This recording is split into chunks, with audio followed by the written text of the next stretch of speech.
Shalom, selamat pagi. Bersama saya Timotius Kurniawan dari Kota Probolinggo. Masih bersama-sama dengan saudara untuk pagi hari ini. Seperti biasa, kita belajar kebenaran firman Allah agar kita pun bisa hidup seperti apa yang Tuhan inginkan, agar kita terhitung dari umat-umat Tuhan yang diberkati.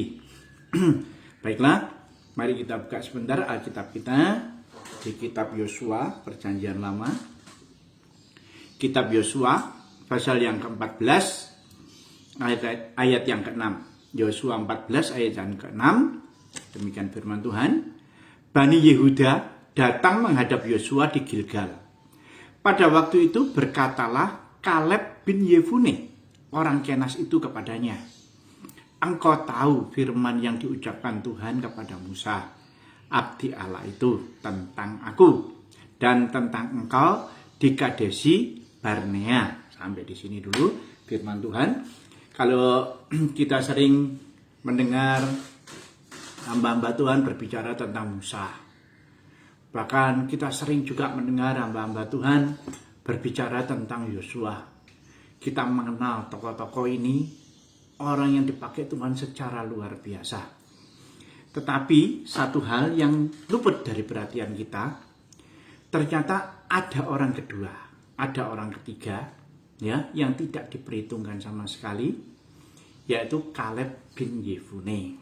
Pada waktu itu, ketika Tuhan berfirman kepada Musa, dia berkata, Musa, pilih 12 pemimpin di antara ke-12 suku bangsa Israel, utus mereka untuk masuk ke tanah perjanjian, tanah yang aku janjikan kepada umatku Israel, yakni tanah yang berlimpah susu dan madunya. Ya, jadi bukan tanah kaleng-kaleng yang Tuhan berikan, tapi tanah yang spesial, tanah yang luar biasa. Ya, setelah dipilih, ternyata di situ kita dapati dua nama, yaitu Yosua dan Kaleb. Yang lainnya tidak dikenal, walaupun ada namanya, tapi jarang sekali untuk dibicarakan. Lebih sering yang dibicarakan itu Yosua dan Kaleb. Ya, mereka berangkat masuk ke tanah perjanjian, tanah Kanaan, tanah yang dijanjikan Tuhan kepada bangsanya. Setelah mereka melewati padang gurun, mereka pun melewati kota-kota berkubu dari bangsa Enak, yakni Kiryat Arba. Di sana ada Ahiman, ya, orang Enak, orang keturunan raksasa yang badannya gede-gede sekali, tegap-tegap sekali, hampir seperti Goliat besarnya, ya.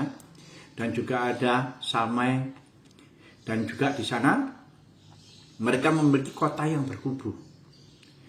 Kota ini dibangun jauh sebelum Soar. Soar itu kota yang terkenal di Mesir, ya. Peradaban yang sangat maju di Timur Tengah pada waktu itu adalah Mesir, ya. Jadi Soar dibangun di Mesir, tapi sebelum Soar dibangun ternyata Kiryat Arba ini sudah dibangun dulu dengan kotanya yang berkubu, didiami dengan bangsa yang kuat, ya. Dan ke-12 pengintai ini tadi yang dikirim oleh Musa, mereka pun sampai di kota yang berkubu ini tadi, dan mereka melihat kehidupan kotanya, kubu benteng kotanya yang susah ditembus, juga mereka yang mendiaminya, mereka orang yang gagah perkasa, orang yang betul-betul susah untuk dikalahkan.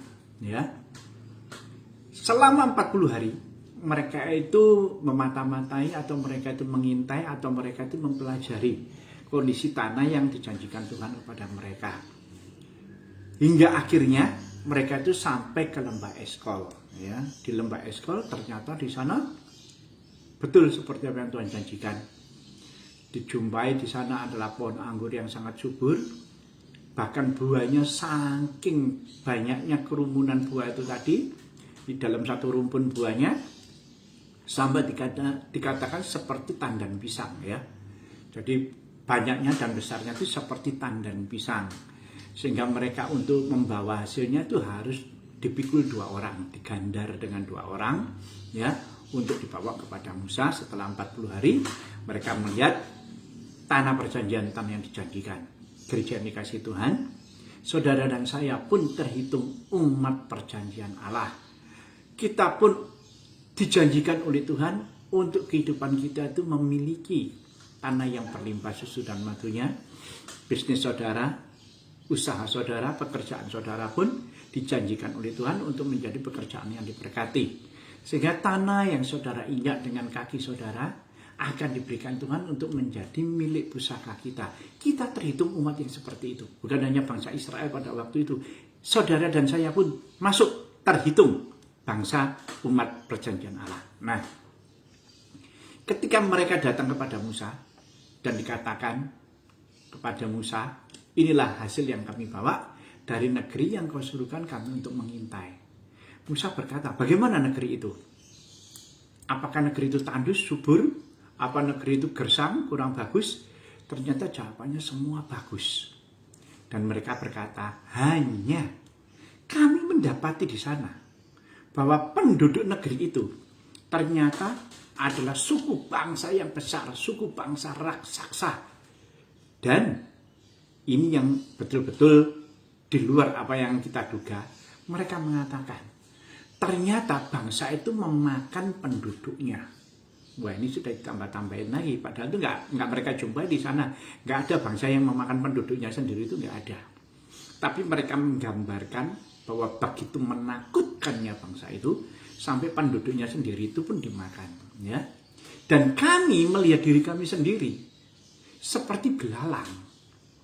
Jadi mereka itu mengecilkan arti potensi yang ada di dalam dirinya sendiri. Bahwa mereka itu melihat negeri yang dijanjikan oleh Tuhan, ternyata didiami oleh suatu suku bangsa yang betul-betul menakutkan. Sehingga mereka itu dibandingkan dengan mereka yang menduduki itu, mereka nggak ada apa-apanya. Kita itu seperti belalang, diinjak, langsung diusir, ya lari begitu saja. Nah, itu adalah kabar busuk yang disampaikan oleh bangsa ini kepada Musa. Kalau kita seringkali mendengar bahwa Injil, firman Allah yang disampaikan kepada saudara dan saya, itu adalah kabar baik, good news. Dan kabar busuk yaitu kabar yang disampaikan yang tidak sesuai dengan kenyataan. Firman Allah tidak sesuai dengan kenyataan yang sebenarnya, itu adalah kabar busuk. Dan ini dibawa oleh mereka. Mereka tidak mengatakan seperti apa yang Tuhan firmankan, tetapi mereka memberikan kabar busuk.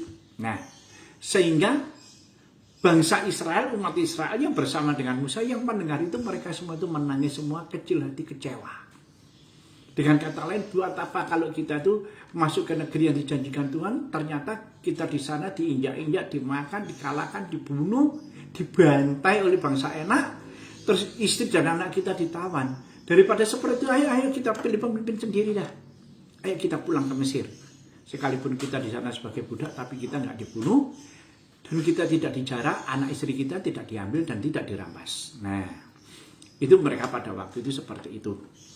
Tetapi muncullah di sini, yaitu seorang pribadi yang bernama Kaleb.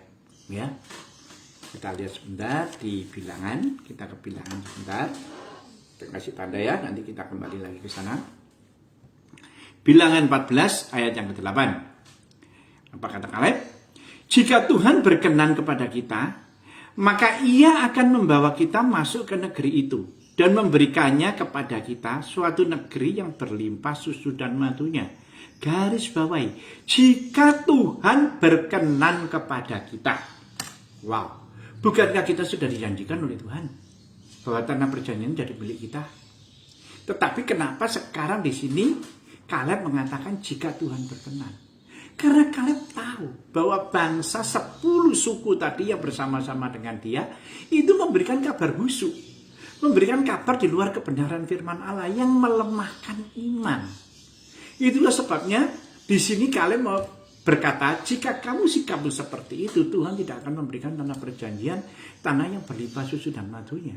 Tetapi jika engkau berharap kepada Tuhan, jika engkau tunduk kepada Tuhan, tunduk kepada firman-Nya, Tuhan akan berkenan memberikan.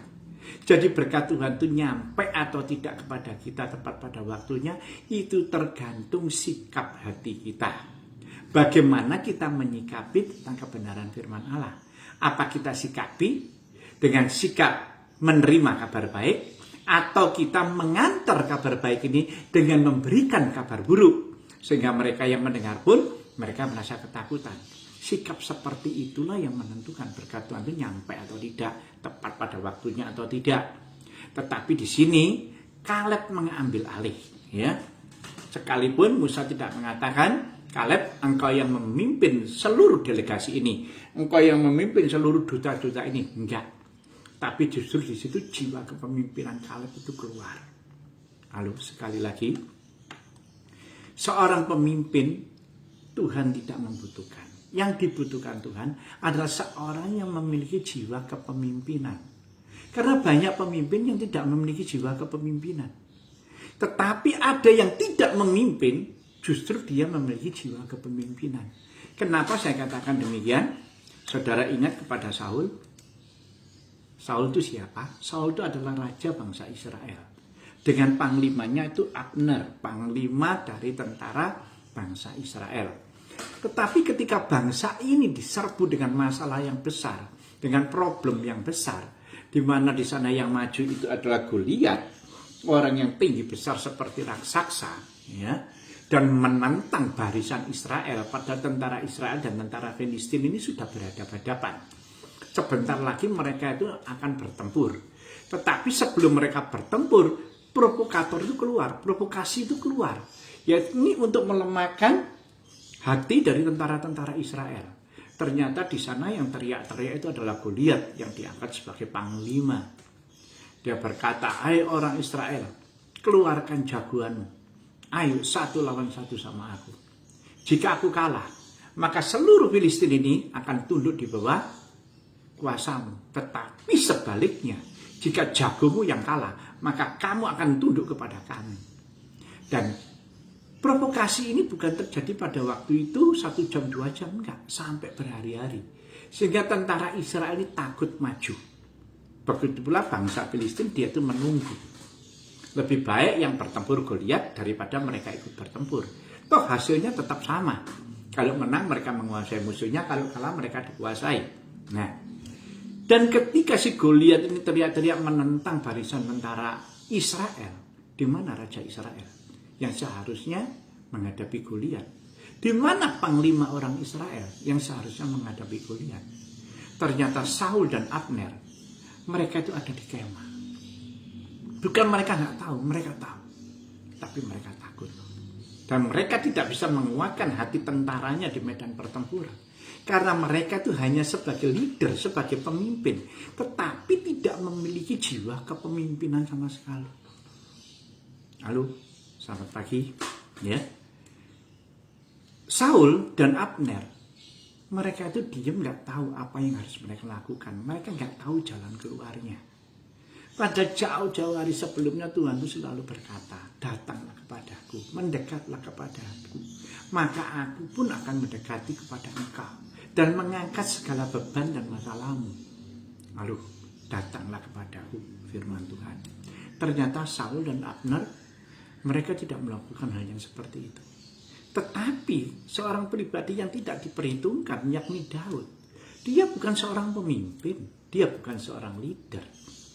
Dia disuruh papanya untuk mengantarkan roti, bekal, dan suruh melihat kakak-kakaknya yang jadi tentara yang lagi bertempur, apakah kakaknya selamat. Justru Daud datang ke sana.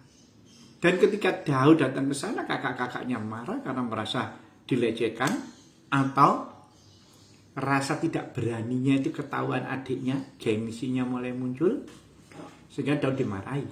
"Ngapain kamu datang ke sini? Bukankah kambing domba kita yang kamu gembalakan itu nggak ada yang jaga? Untuk apa kamu datang ke sini?" Dan Daud bilang, "Aku disuruh papa untuk memberikan ini kepadamu." Selesai.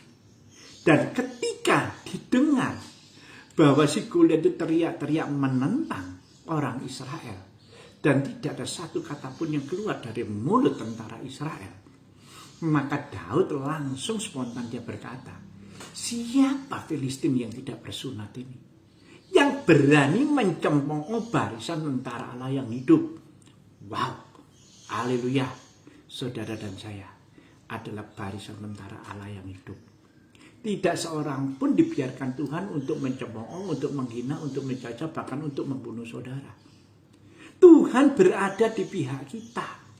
Tetapi kalau kita memiliki jiwa seperti jiwanya Saul, jiwanya Abner, kita cuma ngumpet aja, kita nggak berbuat apa-apa, kita cuma sembunyi dan kita cuma berada di kemah.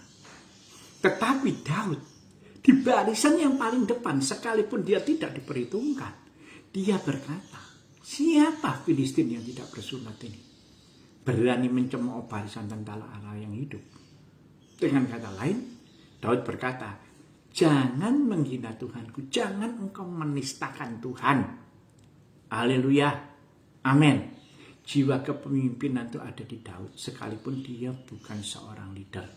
Oke, balik kembali ya. Kita tadi mengatakan, balik lagi kepada Kaleb ya. Dia tadi mengatakan, jika Tuhan berkenan, ya kan, maka dia akan memberikan negeri ini. Berikutnya, ayat yang ke-9, hanya jangan memberontak kepada Tuhan dan janganlah takut kepada bangsa negeri itu, sebab mereka akan kita telan habis. Yang melindungi mereka sudah meninggalkan mereka, sedang Tuhan menyertai kita. Janganlah takut kepada mereka. Ini perkataan Yosua. Yosua berkata apa? Jangan sekali-kali berontak kepada Tuhan, sekalipun musuhmu itu segede Goliat. Daud pun berkata dengan sama. Karena yang menyertai mereka, menyertai orang Filistin, Tuhan mereka sudah meninggalkan mereka. Sedangkan Tuhan Allah kita itu menyertai kita. Itulah sebabnya Daud berkata, engkau mendatangi aku dengan membawa lembing, membawa perisai, membawa pedang, dan segala macam alat peperangan. Tetapi aku mendatangi engkau dengan nama Tuhan semesta alam. Daud tahu dan tahu. Dia tidak mempunyai power, dia tidak mempunyai kekuatan, dan dia tidak mempunyai daya. Tetapi dia mempunyai Allah yang luar biasa. Sumber daya Allah itu tidak terbatas. Kekuatan Allah itu tidak terbatas. Dan Daud hanya mohon kepada Tuhan untuk Tuhan selalu menyertai Daud. Kemanapun Daud pergi, kemanapun Daud berada, Daud ingin disertai oleh Tuhan. Itulah sebabnya Daud itu memberikan hatinya, memberikan jiwanya untuk selalu bersekutu kepada Tuhan. Tidak mau jauh dari Tuhan. Karena dia tahu segala potensi, segala berkat, segala jalan keluar, dan segala apa yang dia butuhkan itu ada di dalam satu pribadi, Tuhan saudara, Tuhan saya, Yesus Kristus. Nah, ini pula yang diperkatakan oleh Kaleb. Jangan tawar hati, jangan kecilkan hatimu. Sebab Tuhan yang menyertai mereka sudah meninggalkan mereka. Sudahlah, walaupun mereka segede bangsa enak, Tuhan kita yang menyertai kita jauh lebih besar, jauh lebih kuat, jauh lebih dahsyat kekuatannya.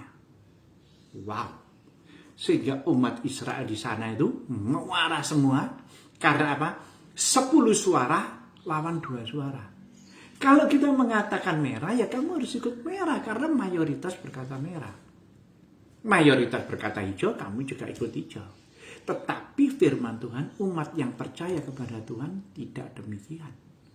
Apa yang Tuhan firmankan itu yang aku pegang. Aku tidak peduli dengan apa yang kamu katakan. Aku lebih peduli dengan apa yang Tuhan firmankan. Inilah kenapa Kaleb itu orang yang betul-betul pribadi, yang betul-betul memiliki jiwa leader, jiwa pemimpin sekali.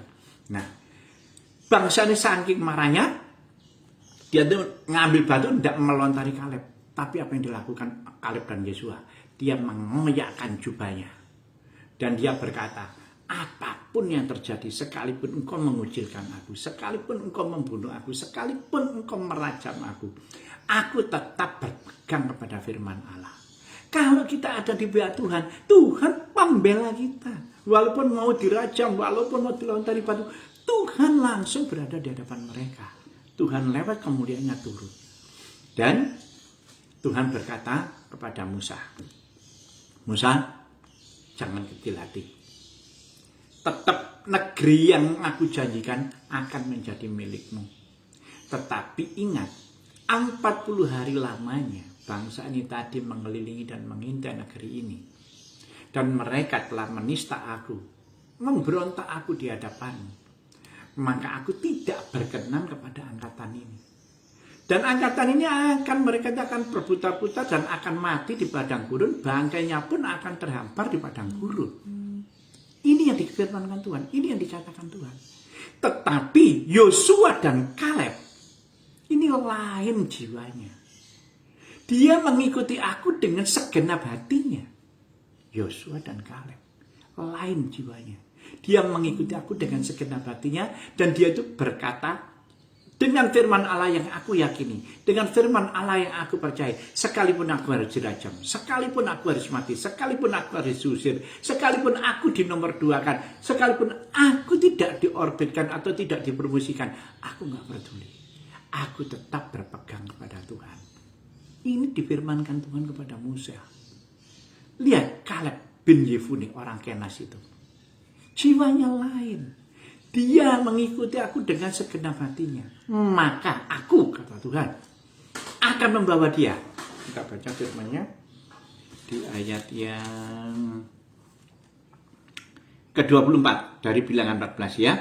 Tetapi hambaku Kaleb, karena lain jiwa yang ada padanya, dan dia mengikuti aku dengan segenap, dengan sepenuhnya, akan kubawa masuk ke negeri yang telah dimasukinya itu, dan keturunannya akan memilikinya. Wow, ini Tuhan sendiri yang berfirman.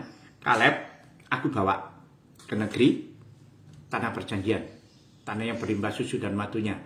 Bangsa Israel 10 suku dan juga Musa nggak masuk ke tanah perjanjian. Cuma Yosua dan Kaleb.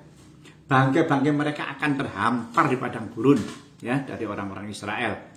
Tapi Yosua dan Kaleb aku bawa masuk. Itulah sebabnya 40 tahun lamanya. Karena satu hari diperintahkan oleh Tuhan menjadi 1 tahun ya.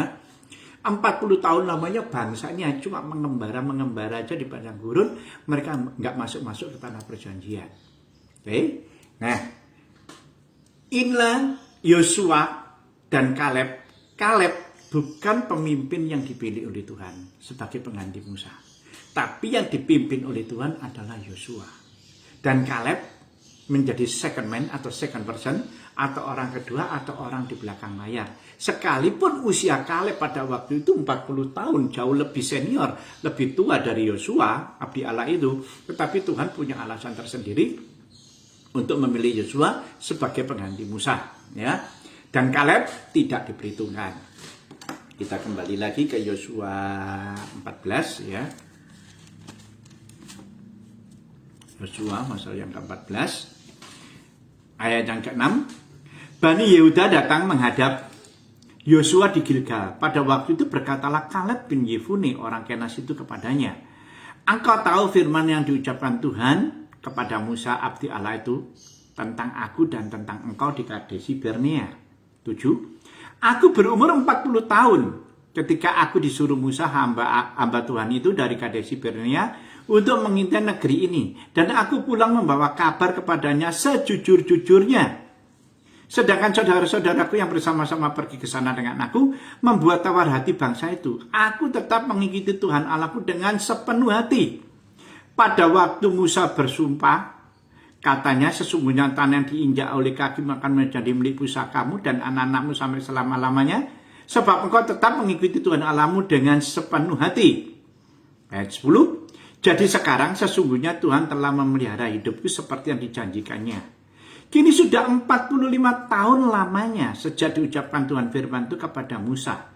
Dan selama itu orang Israel mengembara di padang gurun. Jadi sekarang telah berumur 85 tahun aku hari ini. Kata Kaleb. Tetapi kekuatanku tetap sama pada waktu aku umur 40 tahun. Nah, saat Kaleb menghadap Yosua bersama Bani Yehuda, karena Kaleb ini dari Bani Yehuda ya, menghadap kepada Yosua di sana, dia berkata, ingatlah firman yang dikatakan oleh Tuhan tentang aku di hadapan Musa dan di hadapanmu, bahwa aku itu akan diberi tanah perjanjian, tanah yang berlimpah susu dan matunya. Waktu itu usiaku 40 tahun loh. Dan sekarang setelah mengembara di padang gurun selama 45 tahun, ternyata kita bisa masuk tanah perjanjian. Dan tanah itu kita bisa duduki tanah orang Kanaan, tanah orang Feris, tanah orang Amori, orang Het, orang Yebus, ya, orang Enak. Semua ditaklukkan. Dan semuanya dibagi-bagi ke tiap-tiap suku bangsa Israel. Ada Bani Simeon, dan di sana itu Pokoknya mereka semua tiap-tiap suku itu mereka mendapat bagian semua. Ya, hanya satu suku yang belum mendapat bagian, yakni suku Yehuda. Bayangin, Kaleb yang sudah dengar firman Allah. Kaleb yang dijanjikan oleh Tuhan secara langsung akan dikasih bagian tanah perjanjian untuk menjadi tanah warisannya. Tapi setelah dia umur 85 tahun, belum sejengkal pun tanah diberikan kepada Kaleb. Kaleb berhak protes kepada Yosua. Kaleb berhak kecewa, Kaleb berhak marah. Dan Kaleb bisa menuntut haknya kepada Yosua. Kan kamu temanku, kan kamu ngerti kan kita mau dilontoni batu berdua. Persahabatan kita itu bagaimana, kita bahu-membahu itu bagaimana melakukan firman Tuhan. Kok sekarang kamu tidak memihak aku? Bisa, Kaleb punya alasan untuk itu. Tetapi karena Tuhan berkata, Kaleb ini lain jiwanya. Sekalipun Kaleb ini kecewa, tapi dia tidak mengambil rasa kecewa itu. Dia tetap berpegang kepada janji Tuhan. 45 tahun loh menunggu, ini bukan waktu yang sedikit. Dan ini sudah hampir dilupakan. Semua sudah dapat. Bangsa yang tadinya mau pulang ke Mesir, bangsa yang tadinya di Maral itu, mereka sudah dapat tanah warisan dari leluhur mereka. Dari Yosua. Tapi kenapa sekarang Kaleb belum dapat? Itulah sebabnya Kaleb itu datang kepada Yosua. Dia hormati otoritas pemimpin di tempat itu.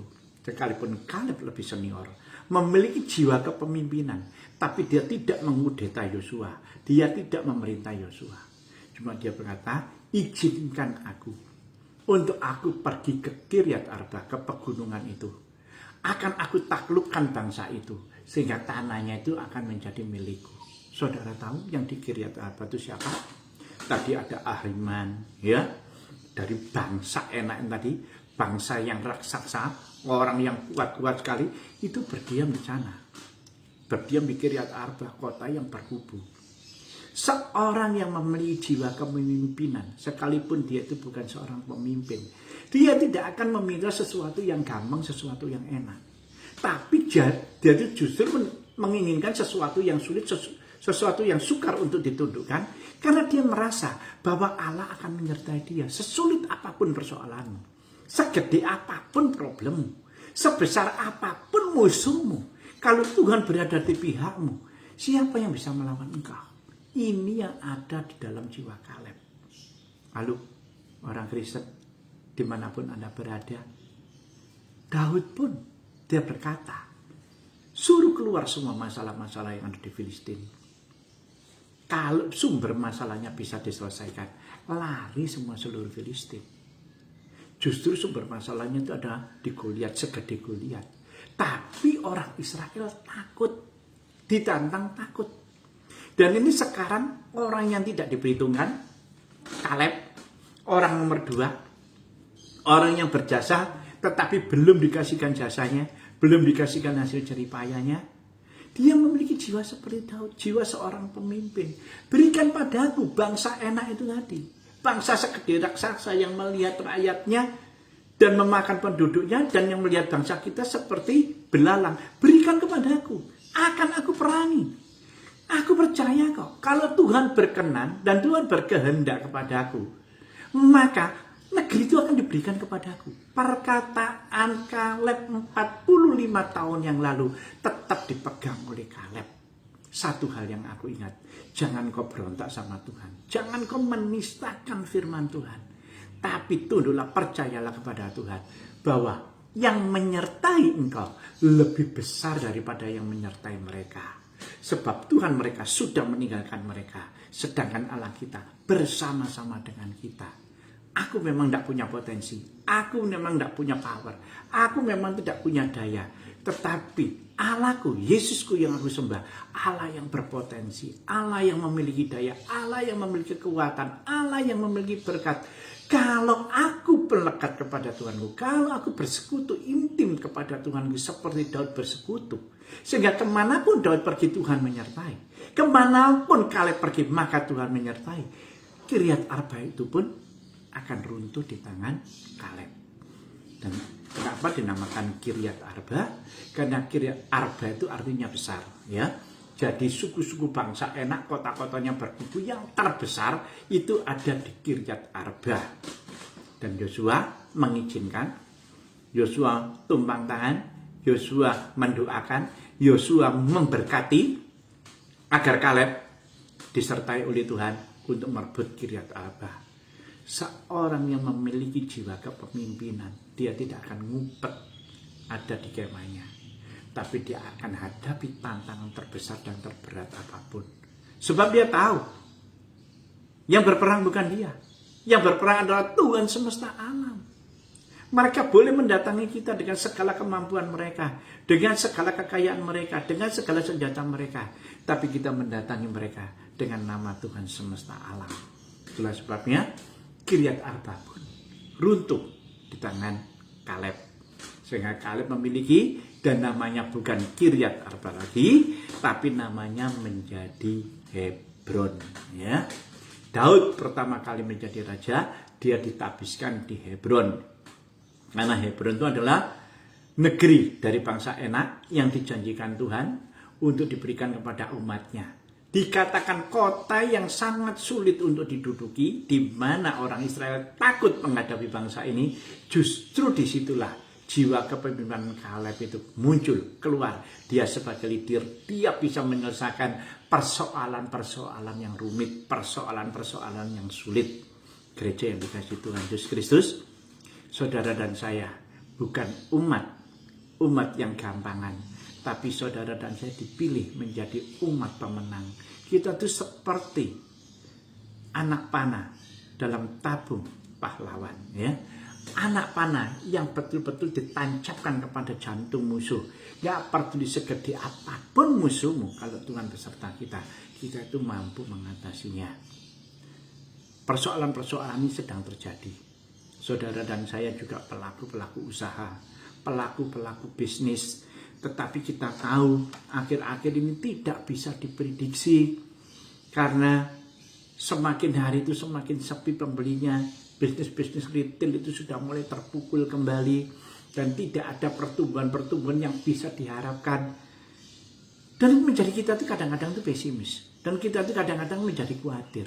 Tetapi firman Allah itu selalu berkata kepada kita, letakkan segala kekhawatiranmu di bawah telapak kakiku, dan aku akan menyertai engkau. Gak perlu khawatir, aku menyertai engkau, dan aku akan memberkati engkau. Aku akan memberikan negeri yang aku janjikan kepadamu, dan engkau akan mendudukinya. Maka segala berkat ini akan aku berikan kepadamu. Diberkatilah engkau pada waktu di kota, kata firman Tuhan.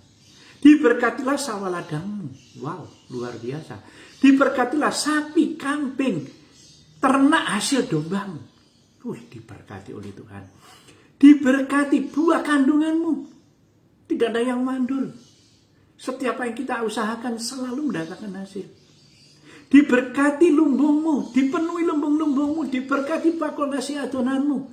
Pada waktu engkau masuk, pada waktu engkau keluar, engkau akan diberkati dengan berkat nama Tuhan semesta alam. Orang Kristen, gereja yang dikasihi Tuhan, saudara dan saya masih ada dalam kebenaran firman Tuhan. Dan Tuhan masih tetap sama memperkatakan firman mulai zamannya Yosua dan Kaleb sampai zamannya Daud, sampai zaman saudara dan saya. Firmannya nggak pernah berubah, firman yang sama. Kalau kita bersama-sama dengan Allah dan Allah berada di dalam pihak kita, siapa lawan kita? Apapun yang kita lakukan, apapun yang kita kerjakan, diberkati oleh Tuhan. Amin. Haleluya. Jangan kecewa kalau engkau orang kedua. Gak usah kecewa kalau engkau tidak punya nama, tidak pernah dipromosikan di tempatmu bertumbuh, di gerejamu tetap bertumbuh. Tetapi sekali lagi katakan, engkau memiliki jiwa seorang pemimpin. Sekalipun jabatan kepemimpinan itu tidak diberikan kepadamu, tapi jiwa kepemimpinan itu ada di dalam kita. Karena banyak pemimpin-pemimpin kita, mereka itu yang memiliki jabatan kepemimpinan, tapi tidak memiliki jiwa kepemimpinan. Contohnya seperti Saul dan Abner. Ya, sekalipun mereka sebagai raja, tapi jiwa pemimpinnya itu nggak ada. Nggak usah kecewa. 45 tahun Kaleb ada dalam fase ini. Kaleb tetap berpegang pada firman Allah. Saudara dan saya menunggu janji Tuhan belum 45 tahun. Tapi kita percaya.